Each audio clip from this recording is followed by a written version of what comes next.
কে কে বিশুদ্ধন্তি বদত্যম মহম সত্যযজ্ঞেন কথাময়েন কৃপালুভির্লোক হিতম বিচার্য প্রকাশিতঃ কোপি নবীনো মার্গঃ। বুঝলি ভাগবতের দ্বারা কার কার কল্যাণ হতে পারে। তো সেখানে চতুষ্ষণ সনত কুমারজি কি বলছেন, ये मनोबह पापकृतस्तु सर्वदा सदा दुराचाररता विमार्गगा क्रोध अग्निदग्धा कुटिलश्च कामिनो सत्यायज्ञेन कलो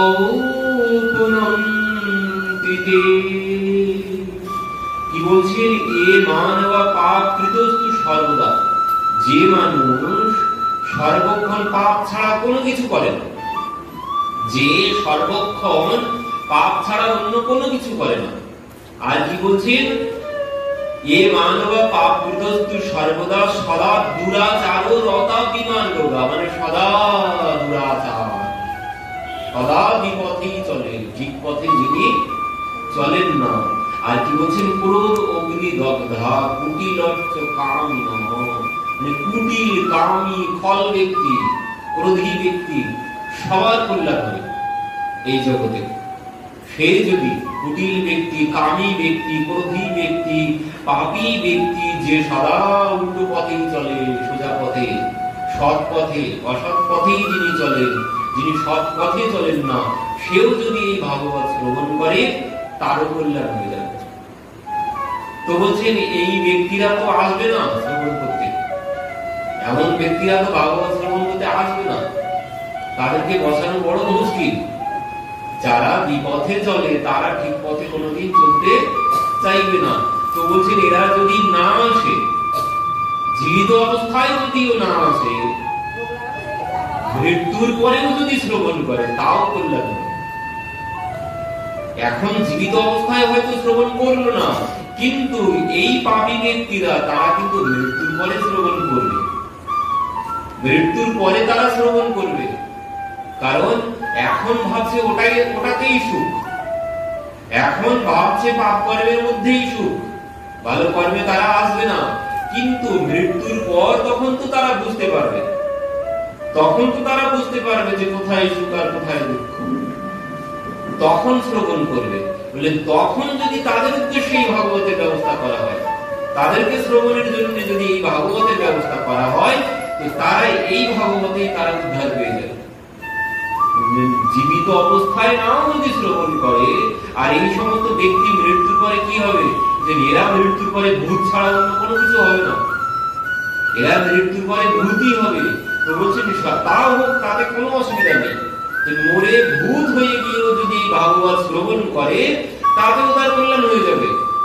এই ভাগবতের এমন মহিমা, মরার পরেও শ্রবণ করা যায়। মরে গেলাম ফিরে গেলে এমন কোনো বিষয় নেই, আমি মরে গেলাম ফিরে গেলে এমন কোনো জায়গা নেই। কারণ যদি থাকতো তাহলে এই কথা, এই প্রসঙ্গ আসতো না ভাগবতে। যদি মরে গেলাম ফিরে গেলে এমন কোনো বিষয় থাকতো তাহলে এই প্রসঙ্গই আসতো না। অনেকে ভূত বিশ্বাস করি না আমরা, অথচ সেই ভূত দিয়েই ভাগবত শুরু হচ্ছে, ভূতের কথা দিয়েই ভাগবত শুরু হচ্ছে। এই যে আত্মদেব ব্রাহ্মণ প্রসঙ্গ এলো, আত্মদেব ব্রাহ্মণ তিনি বলছেন যে আমার পূর্ব পাপের ফল আমি ভোগ করছি, আমার পূর্ব পুরুষগণ আমার হাতে জল তারা গ্রহণ করছে না, কেন? আমার পাপের জন্য। তো ইনি এই জন্য ইনি মৃত্যুবরণ করতে গেছেন। তো বলছেন তুমি মৃত্যু কেন, মরতে কেন চাইছো? তো বলছেন মরতে আমি এই জন্য চাইছি, আমার কোনো সন্তান নেই, আমার কোনো সন্তান নেই। তো এই কথা যখন বলেছেন, কি বলছেন, মঞ্চা জ্ঞানম প্রজারূপম বলিষ্ঠ কর্মণাগতি বিবেকম তু সমসদ্য তেজ সংসার বাসনম। বলছেন ব্রাহ্মণ, সংসারের বাসনা ত্যাগ করে দাও। পুত্র নেই তাতে কি হয়েছে? পুত্র হলেই তুমি সুখী হয়ে যাবে? পুত্র হলেও যে সুখী হওয়া যাবে এমন কোনো কথা নেই। কেন? বলছেন সংসারে সুখ বলেই কি কোনো কিছু নেই। সংসারটাই হচ্ছে দুঃখালয়। এখানে সুখ পাওয়া যাবে কোথা থেকে? এটি যদি সুখালয় হতো তাহলে সুখ পাওয়া যেত। এটি তো দুঃখালয়। বস্ত্রালয়ে বস্ত্র পাওয়া যাবে, পুস্তক পাওয়া যাবে না। পুস্তকের জন্য তোমাকে পুস্তকালয়ে যেতে হবে। তো এই সংসারটাই হচ্ছে দুঃখালয়। এখানে দুঃখ ছাড়া কোনো কিছু পাওয়া যাবে না। আর সন্তান হলেও সুখী হওয়ার কোনো উপায় নেই। কারণ এ সংসারে সুখ নাই, এ সংসারে সুখ আছে মায়ার ওপারে। সুখ বলে তুমি দেখো যারে, সে তোমায় দুঃখ দেওয়ার পরে আছে সুখের আকার বলে। বলছি এখানে কোনো সুখ বলে কোনো কিছু নেই। যেটাকে সুখ মনে করছি ওটা সুখ নয়, ওটা দুঃখ। ওটা সুখের আকার ধরে বসে আছে ওই বকের মতো। বকের মতো সাধু সেজে বসে আছে। ও সাধু নয়, ও সাদা পোশাক পরে বসে আছে। ও সাধু নয়, ও সাধু সেজে বসে আছে। এক পায়ে দাঁড়িয়ে আছে। মাছগুলো ভাবে হয়তো সাধু এক পায়ে তপস্যা করছে, কিন্তু না, এ কোনো তপস্যা করছে না। ও তোমাকে ধরার জন্যই বসে আছে সাধু সেজে। এখানে যে সুখ, যেটাকে আমরা সুখ ভাবি, এটা কোনো সুখ নয়। ওই সুখ সেজে বসে আছে তোমাকে দুঃখ দেওয়ার জন্য। ও বকের মতো, বকের মতো। ভিতরে কি? ভিতরে ও তোমাকে ধরার জন্য। ওর ভিতরে খারাপ চিন্তা ছাড়া কোনো ভালো চিন্তা নেই। ও তোমাকে ধরার জন্য ও নাটক করছে মাত্র। তো দুঃখটাও এখানে সংসারে যা কিছু যেটাকে তুমি সুখ মনে করছো, এ কোনো সুখ নয়। বকের মতো সেজে আছে। এর ভিতরে শুধু পাপ পরিপূর্ণ। এখানে সুখ বলে কোনো কিছু নেই।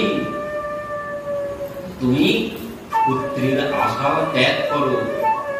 তো ব্রাহ্মণ বলছেন, ঋষিবর আপনি জানেন না, সংসারে যদি সংসার করলাম, বিবাহ করলাম, তারপর যদি কোনো সন্তান না হয়, ওই সংসারের কোনো লাভ নেই।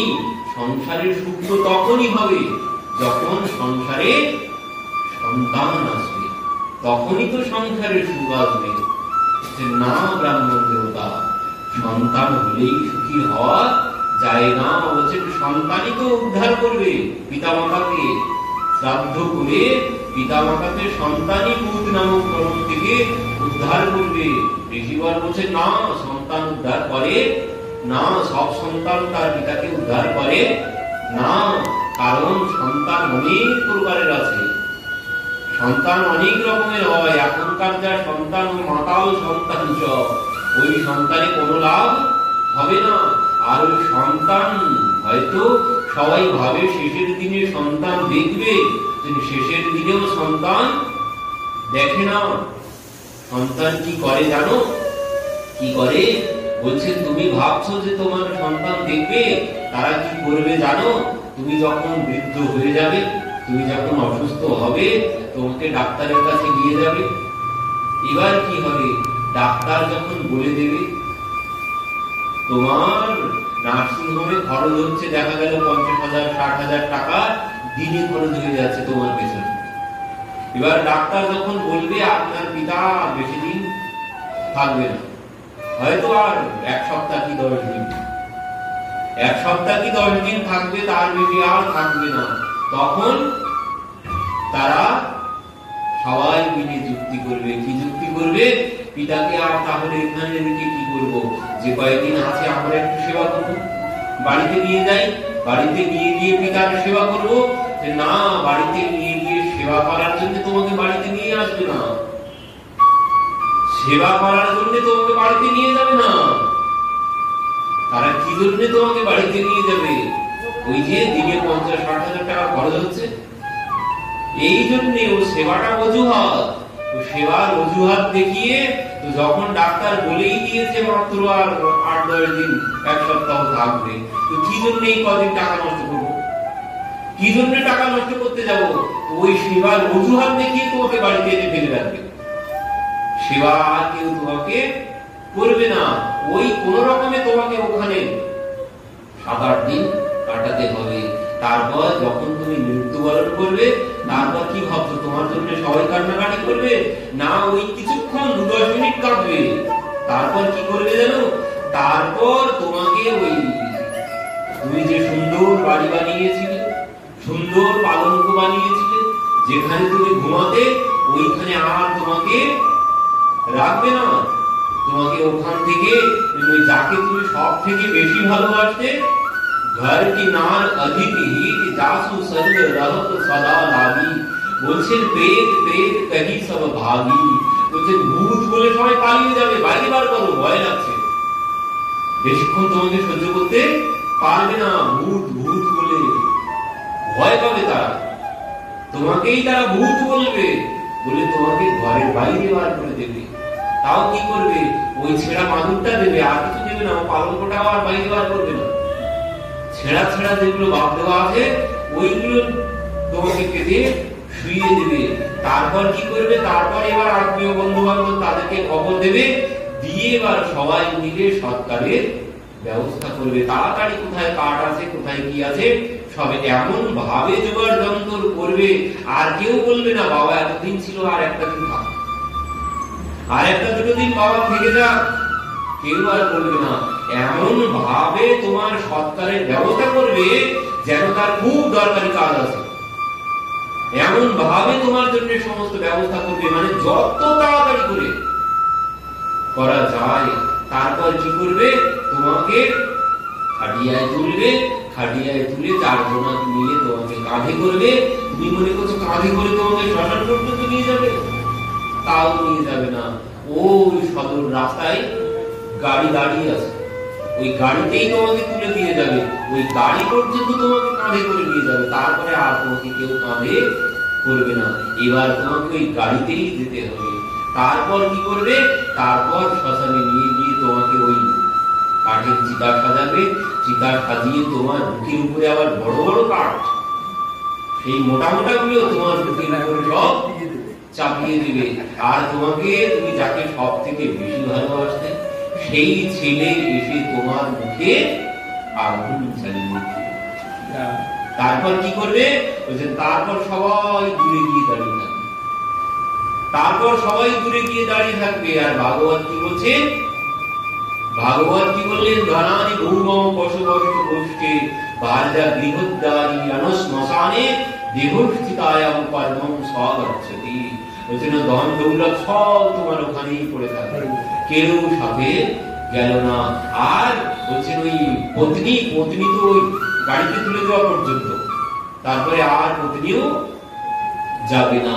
তারপর আত্মীয় স্বজন তারা যাবে শ্মশানে, কতক্ষণ? বলছেন ওই চিতায় তুলে দেওয়া পর্যন্ত। তারপরে আর কেউ তোমার পাশে থাকবে না। তারপর কে যাবে? তারপরে এই শরীরটা, এটা সবাই উঠতে থাকবে। ওই দূর থেকে সবাই দেখতে থাকবে। আর ওই ব্রহ্ম যখন বলবে অর্ধেকটা পুড়ে গেছে, তখন হয়তো তারা কাছে আসবে, এসে তোমার মাথাটা ফাটাবে, বাসের বাড়ি দিয়ে তোমার মাথাটা ফাটিয়ে দেবে। দিয়ে তারা তাদের মতো এবার ওই আর দেখবে না তারা, এবার তোমাকে ছেড়ে সবাই চলে যাবে। এবার তো তোমাকে ওই ব্রহ্মই তোমাকে পোড়াবে। তারপর কি করবে? বলছেন তারপর তোমার ছেলে বা কেউ এসে ওই ব্রহ্ম সব শেষে যে ছাই একটুখানি রেখে দেবে, ওই ছাইটা নিয়ে যাবে। এবার বাড়ি গিয়ে তারা স্নান করবে, করে তুমি ভাবছো কি তোমার কথা চিন্তা করে তারা বসে থাকবে? না, তখন তাদের কথা কি? স্নান করে উঠে কেউ বলবে খিদে পেয়েছে, কেউ বলবে সারাদিন চা পান করা হয়নি, মাথা যন্ত্রণা করছে, তাড়াতাড়ি চায়ের ব্যবস্থা করো। এবার কোন রকমে সেই রাতটা যাবে। পরের দিন সকালবেলা ওই যে ছাই এনেছিল, ওই ছাই নিয়ে গঙ্গায় গিয়ে তোমাকে ভাসিয়ে দিল। ওই ভাসিয়ে দিয়ে এলো, আর তোমার কথা কেউ ভাববে না। এবার কি ভাববে? এবার ভাববে বুড়ো তো গেছে, খুব ভালো হয়েছে, কিন্তু এখনো যে 13 দিন ঝামেলা ভোগ করতে হবে, বুড়োর জন্য এখনো 13 দিন ঝামেলা ভোগ করতে হবে। কোন রকমে এই 13টা দিন তারা কষ্ট সৃষ্টি একটুখানি কাটিয়ে 13 দিন পর কোন রকমে যত কম খরচে ঝামেলা বিদায় করা যায়, তত কম খরচে তুমি যে এত কিছু করেছো ওই সমস্ত কেউ দেখবে না। তারা দেখবে কি ও যা গেছে গেছে, আর অকারণ বেশি খরচ করে কোনো লাভ নেই। তোমার কথা কেউ ভাববে না, ওই তোমার অর্থ দিয়ে তারা তাদের ভবিষ্যৎ ভাববে। তুমি যাদের জন্য এত কিছু করেছো তারা ভাববে যে গুছিয়ে রাখতে পারলে ভবিষ্যতে কাজে লাগবে। ও তো চলেই গেছে, বুড়োর পিছনে সব খরচ করে কি হবে। কেউ তোমার কথা ভাববে না, কোন রকমে তোমার কাজ করবে 13 দিন পর, তারপরে আর কেউ তোমার কথা ভাববে না। হয়তো একটা ছবি তুলবে, সেই ছবিটা এবার দেয়ালে টানিয়ে রাখবে, ওই শ্রাদ্ধের দিন একটা মালা পরাবে, ওই মালাটা যে পচে শুকনো হয়ে ঝরে ঝরে পড়ে যাবে, ও আর খোলার লোক হবে না। এই হচ্ছে সংসারের নিয়ম, এই হচ্ছে সংসারের প্রতি। তো ব্রাহ্মণ দেবতা, তুমি ওই সমস্ত পুত্রের কথা বাদ দাও, ওই পুত্রের কথা চিন্তা করো না। এই সংসারে পুত্র দিয়ে সুখী হওয়া চায় না। তো ব্রাহ্মণ এখন কি বলছে? এত বোঝানোর পরেও ব্রাহ্মণ বলছেন, দেখুন ও অমন ভাগবত কথা, অমন জ্ঞানের কথা আমিও জানি, আমিও ভাগবত পাঠ করি, আমিও এই সমস্ত জ্ঞানের কথা সবাইকে শোনাই। এই হচ্ছে গন্ডগোল। আমরা সব জানি, সব বুঝি, কিন্তু মানতে কোনো কিছু পাই না। এই হচ্ছে গন্ডগোল। কেন? এই হচ্ছে ভগবানের মায়া, মম মায়া দূরত্বয়া। অর্জুন, এই মায়া বড় কঠিন মায়া। এই মায়া ভেদ করে বাইরে আসা বড় কঠিন। আমরা কি করে আসবো? যিনি সর্ববেদ বিশারদ, দ্বিতীয় সূর্যের সমান, যার পরিচয় দিলেন তিনি দ্বিতীয় সূর্যের সমান সর্ববেদ বিশারদ ব্যক্তি। তিনি এত বোঝানোর পরেও তিনি এই কথা বলছেন, আমিও অমন জ্ঞানের কথা সব বলি, ভাগবত পাঠ আমিও বলি, আপনি ওই সমস্ত জ্ঞান দেবেন না। এই কথা যখন বলেছেন, ঋষিবর কি বলছেন? শৃণু বিপ্র ময়াতে অদ্য প্রারব্ধম দুবিলোকিতম সত্যজন্ময়বধি তব পুত্র নৈব চ। ব্রাহ্মণ দেবতা, আমি এত বোঝালাম, তুমি শুনলে না। তুমি তাহলে আসল কথা শোনো। তুমি এ জন্মে কেন, 7 জন্মেও তোমার কোনো সন্তান হবে না।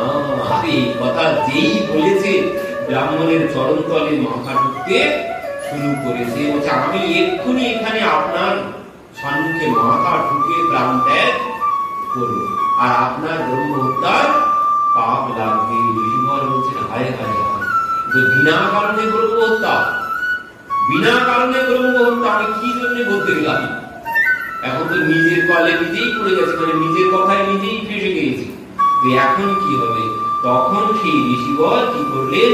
বলছেন, ঠিক আছে, তস্য অগ্রহম সমালক্ষ্য ফলমেকং সদত্য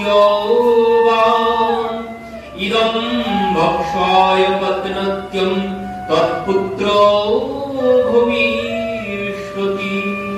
যাও, এই ফলটা নিয়ে যাও, তোমার পত্নীকে তুমি খাইয়ে দিও, তোমার সন্তান হয়ে যাবে। শুনলে না যখন, তুমি নিয়ে যাও। এই ফল পেয়ে তো ব্রাহ্মণেরা আর আনন্দের শেষ নেই।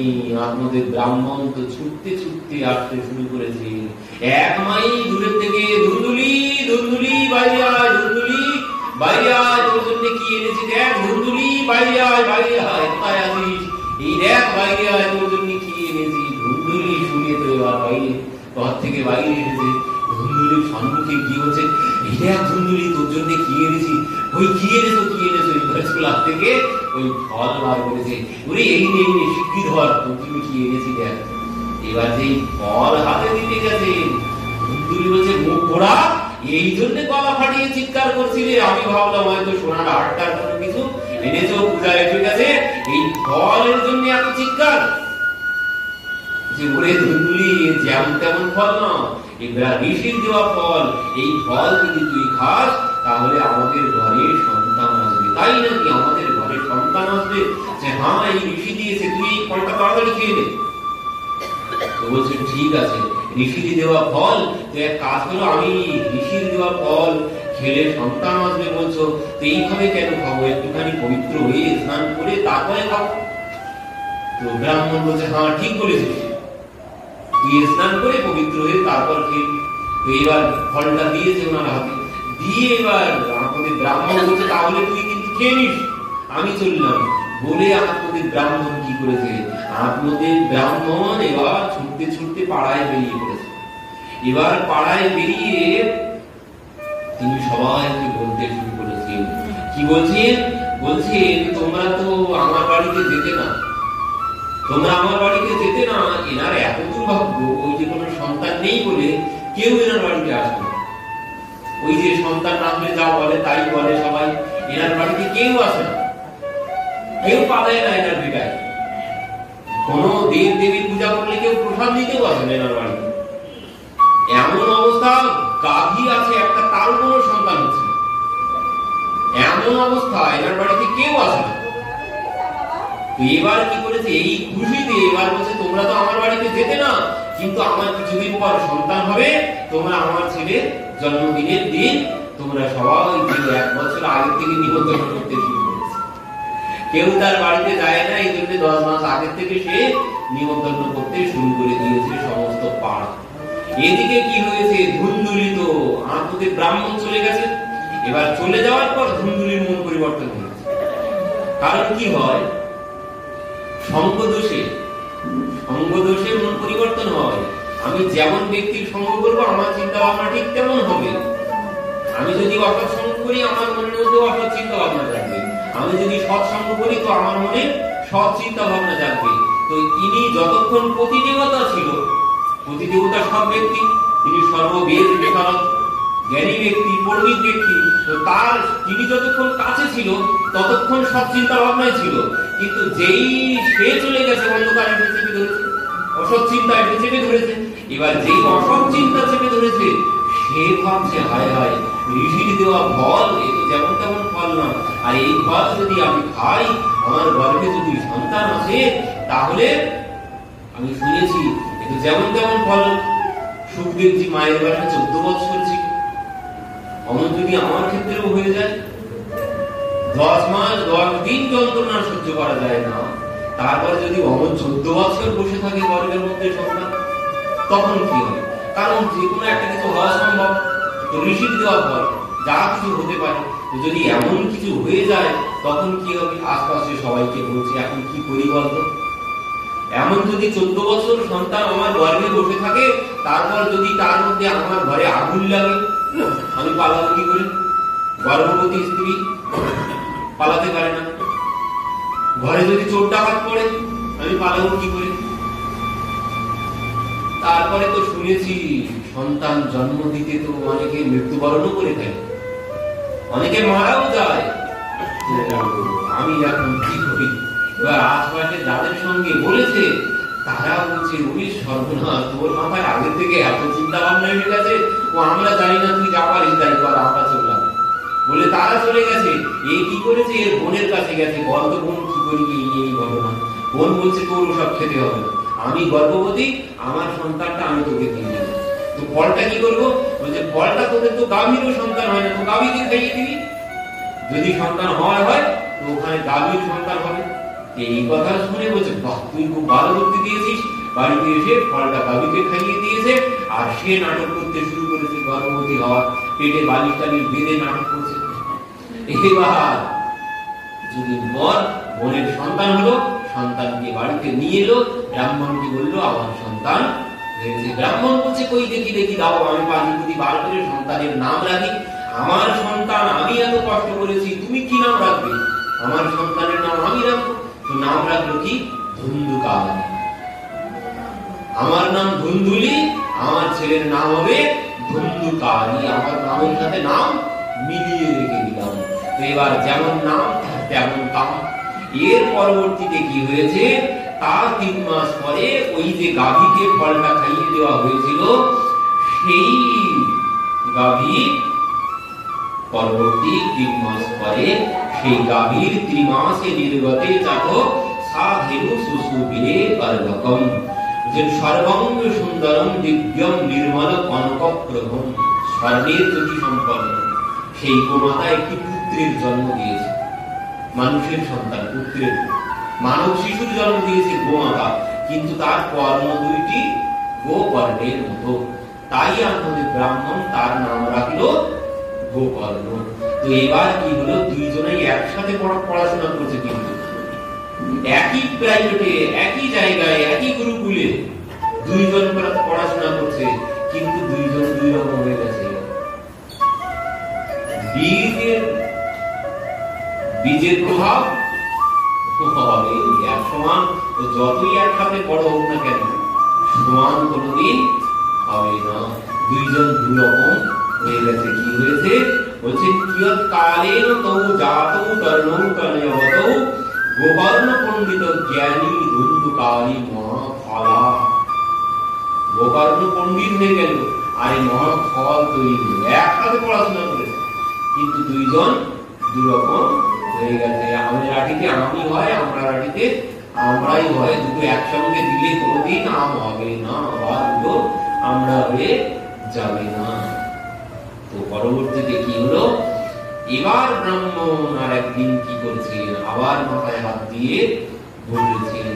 এবার মাথায় হাত দিয়ে বলছেন, কতিষ্ঠামি কগচ্ছামি কমে দুঃখীয় ব্যবহারে প্রাণস্ত্যজামি দুঃখেন হা কষ্টম মম সমস্তিতম। বলছেন, আমার এই দুঃখ আমি কাকে জানাবো, এই দুঃখের জন্য আমি এখন কোথায় যাব? তো সেই ব্রাহ্মণ পুনরায় বলে চলেছেন মৃত্যুবরণ করার জন্য। কেন? প্রথমে গিয়েছিলেন সন্তান নেই তাই, এখন যাচ্ছেন মরতে পুনরায়। আমার সন্তান হইল কেন? কারণ এই ধুন্ধুকালী গ্রামে গ্রামে চুরি করে বেড়ায়, ইনি আর বাইরে বার হতে পারেন না। এই জন্য তিনি পুনরায় মৃত্যুবরণ করতে গেছেন। কিন্তু কি হলো, ওই গোকর্ণের সাথে দেখা হলো। গোকর্ণ পিতাকে অনেক বোঝালেন, পিতা আপনি দুঃখ পাবেন না, আপনি দুঃখ কি জন্য পাচ্ছেন? অনেক বড় ব্যাখ্যা গোকর্ণ গীতা। এখানে গোকর্ণ পিতাকে জ্ঞান দিয়েছেন, বলছেন, পিতা আপনি দুঃখ পাচ্ছেন কিসের জন্য? মোহ এবহি কারণ। দুঃখের একটাই কারণ, মোহ। কোথায় মোহ? আমার ছেলে চোর হয়েছে, আমার ছেলে ডাকাত হয়েছে, তাই আমি কষ্ট পাচ্ছি। পিতা তুমি ভাবছো যে তোমার ছেলে চোর বা ডাকাত হয়েছে, তাই জগতে কি আর চোর ডাকাত নেই? আর কি কোনো চোর ডাকাত নেই? জগতে চোর ডাকাতে ভরা, তাদের জন্য কষ্ট পাচ্ছি না, কিন্তু কষ্ট পাচ্ছি আমার ছেলে চোর হয়েছে, আমার ছেলে ডাকাত হয়েছে। তো কষ্ট পাচ্ছি কিসের জন্য? আমার শব্দ আছে তাই, আমার শব্দ আছে তাই কষ্ট পাচ্ছি। এই মোহ, একমাত্র মোহের বহি কারণ। দুঃখের কারণ হচ্ছে মোহ, তো কষ্টের কারণ হচ্ছে মোহ। তো পিতা এই মোহ ত্যাগ করো। এই মোহ কিসের জন্য? এই শরীরের জন্য। আর এই শরীর বলে কোনো কিছু নেই। বলছে নো চন্দ্রস্য সুখম কিঞ্চিৎ।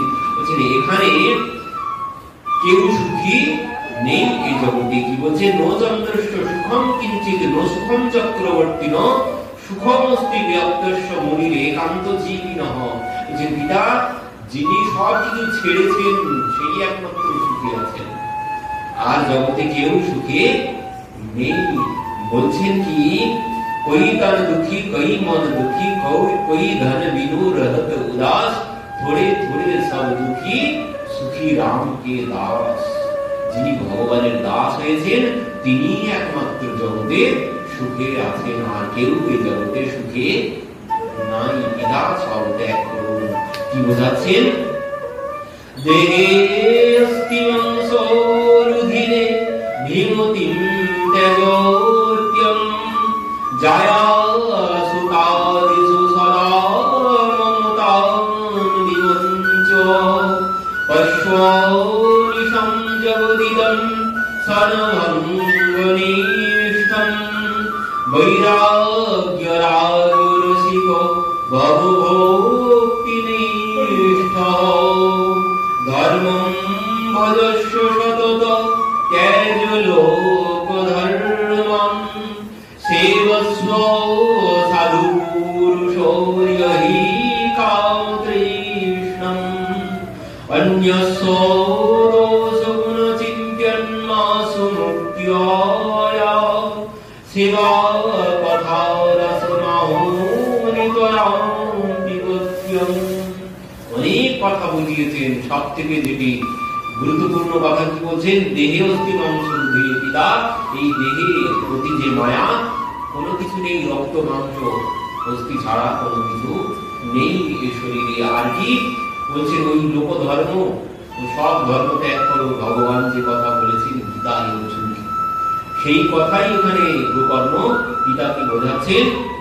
সর্বধর্মান পরিত্যাজ্য মাম একম শরণং ব্রজ, ভগবান নিজে বলেছেন, সেই কথা বলছেন ধর্মং ভজস্ব সতত ত্যাজ লোক ধর্মান, ও সব ধর্ম ত্যাগ করো পিতা, করে ভগবানের চরণ শরণ নাও। এই হচ্ছে একমাত্র লক্ষ্য জীবের, অন্য কোন লক্ষ্য নেই জীবের। এই কথা শ্রবণ করে আমাদের ব্রাহ্মণ অনেক কথা এখানে আছে। তো তিনি বনে চলে গেলেন, ভগবানের আরাধনা করতে শুরু করলেন, ভগবানকেও তিনি ওই মহা আলয়ে চলে গেলেন। তিনি ভগবানের আরাধনা করে তিনি মহালয়ে গমন করলেন। এবার কি হলো, এবার যেই পিতা চলে গেছেন, ধুন্ধুকারী মাকে বলছে বল বাবা মালপত্র সব কোথায় রেখে গেছে, না বললে উনান চলছিল, জ্বলন্ত কাঠি নিয়ে বার করে বলছে এই দেখ আগুনে পুড়িয়ে মারবো তোকে, না বললে। এবার মা তো ভয় পেয়ে ছুটতে শুরু করেছে মায়ের পেছন পেছন। মা বলছে আমি কোনো কিছু জানি না, আর এ বলছে না তুমি সব জানিস, বলে মাকে তাড়াতে শুরু করেছে জ্বলন্ত কাঠ নিয়ে। মা ছুটতে ছুটতে কুয়ার মধ্যে পড়ে প্রাণ ত্যাগ করে দিল। এবার কি হলো, গোকর্ণ ভাবছে এবার আমার পালা, বাবা গেল মা গেল, এবার আমার পালা। এবার ও বলছে ওর থেকে দিন থাকতে দিনের নাম নয় ভালো। ভাইকে বলছে ভাই আমি ভেবেছি তীর্থ ভ্রমণে যাবো। তো ধুন্ধুকারী বলছে এক্ষুনি চলে যাও।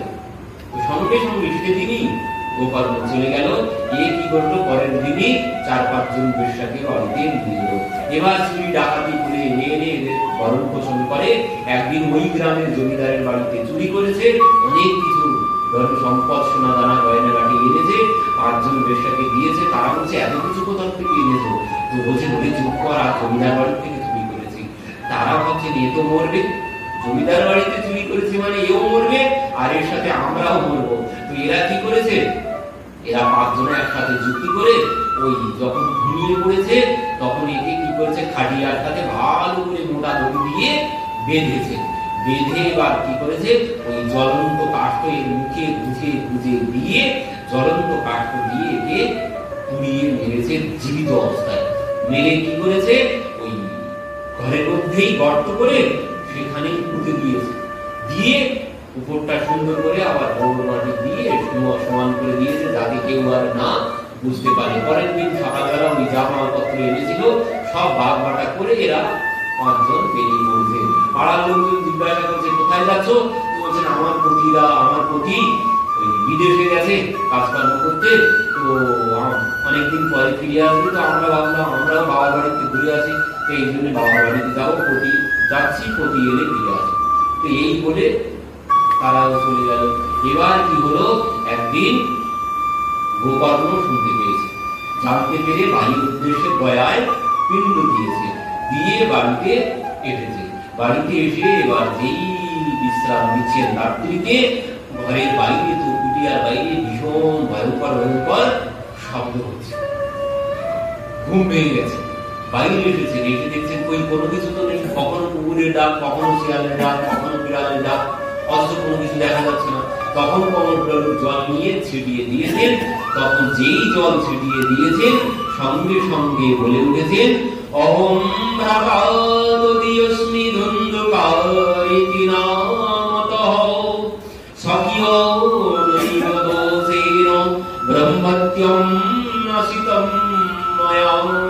ভাই অহম ভ্রাতা তুমি অস্মি, আমি তোরই ভাই, আমি তো তোর জন্য গয়ায় পিণ্ড দিয়েছি, ওতে কোনো কিছু হবে না।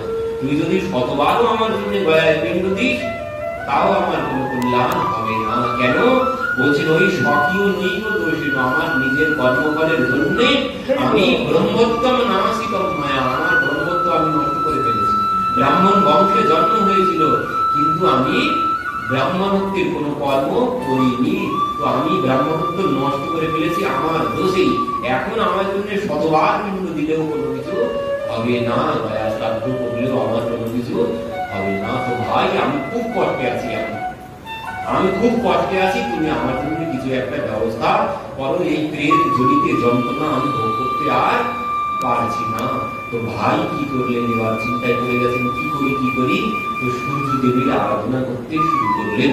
তো সূর্য দেবী আকাশবাণীতে বললেন, শ্রীমদ্ ভাগবতং মুক্তি সত্য বচনম কুরু ইতি সূর্যবচঃ সর্বধর্মরূপম তু বিশ্রুতম। বলছেন তোমার ভাইয়ের জন্য তুমি ভাগবতের ব্যবস্থা করো। তো সেই গোপান্ন ভাইয়ের মুক্তির জন্য এই ভাগবতের ব্যবস্থা করলেন। তো 7 দিন ভাগবত শ্রবণ করলেন, এক দিন ভাগবত শ্রবণ করলো। আর প্রেত কোথায় শ্রবণ করেছিল?